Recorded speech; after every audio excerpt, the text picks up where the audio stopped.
Hi, I'm Gina Simonet, and welcome to the CEU course on maximizing performance in collegiate women's soccer. We'll be specifically touching on energy systems, nutrition, and ergogenic aids. Now, this CEU course is beneficial for all strength coaches, women's soccer players, or anyone that wants to expand on their knowledge and learn more about this sport and what pertains to it. Before beginning Module 1, I want to talk about learning objectives in the CEU course. So we're going to want to specifically analyze the contributions of energy systems used in this sport and how they impact performance. We'll be able to measure the effectiveness of ergogenic aids mentioned in this sport's performance outcomes. We'll be able to achieve nutritional strategies for pre, during, and post-exercise to give the athletes optimal recovery and performance outcomes. Relevance of carbohydrate loading and how hydration along with other nutritional strategies maximize muscle repair and glycogen replenishment. So by the end of the CEU course, you should be very knowledgeable in all of these areas that I just mentioned. This is the beginning of Module 1 on energy systems. So collegiate women's soccer uses 3 different energy systems, and they are ATP-PC, glycolytic, and oxidative. And it's important to know that they all work together to have high performance outcomes in this sport. Now on the right side, you'll see a table of the energy system and the contribution it has. So starting with ATP-PC, it has a contribution of 10 to 20%, glycolytic 20 to 30%, and the most would be oxidative, which contributes 50 to 70%.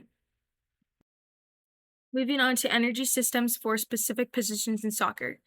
So there are 4 main positions in soccer, and if you guys don't know, I put a picture and description of the color on the left side of this presentation.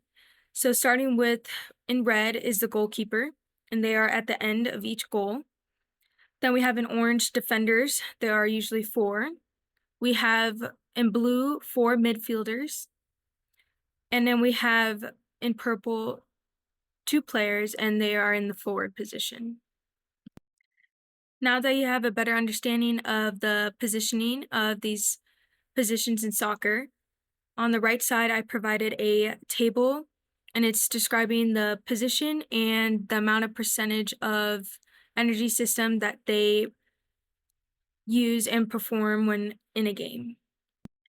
Please take the time to look at this chart and look at the breakdown so that we could be more knowledgeable in this.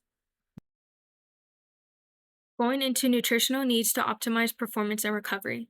So it's important to know that soccer relies on both aerobic and anaerobic systems. So to break it down, the aerobic system is used during long stretches of play, and it's very oxygen dependent, and it mainly uses carbohydrate, glucose, and fats as fuel. So the aerobic system will be more of your oxidative energy system. Now moving on to the anaerobic system, which is going to touch on the glycolytic, because it pertains an effort of 10 seconds to 2 minutes of work. It fuels short bursts and sprints and change of directions. It does not require oxygen, and it primarily uses glucose, which breaks down into lactic acid. Now lastly is the ATP-CP system, which is the 0 to 10 seconds of work, and it's going to be any initial movements or sprint movements. This is the end of Module 1.